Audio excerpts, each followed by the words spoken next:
Ruhonge Unyagaia wa Mithaiga bururi-ini rwa Kemsa Nirukoretwo na Ihinda Iritu Gucokia Ciuria Iguru ria Riboti ya Muthurimi wa Mathabau Thirikari na Uria Wikiriire Ngaja uria Ruhonge Ruru Rwagurire Migunda Gutari Maratathi maria Magiriire kuringana na riboti ino yonanetie ati Kemsa yagurire ngari niguo gukinyaniria utungata no indi gukigia na njiri uguri-ini uyu.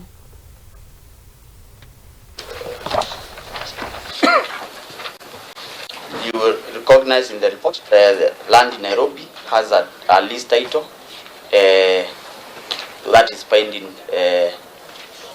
NLC approval. That is the main headquarter. Then we have the mainland that has a certificate of title. The Isiolo land has a certificate of title. The Mombasa land is has an allotment letter. That's one of the land that we are following up for titling. Then the Embakasi Supply Chain Center.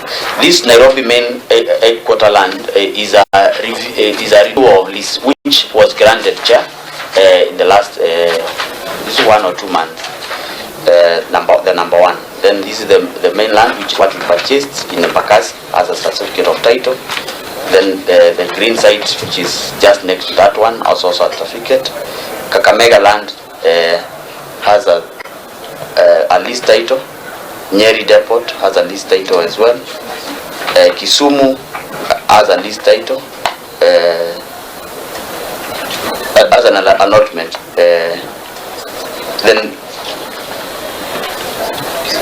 Kisumu now has title, but in the name of National Treasury.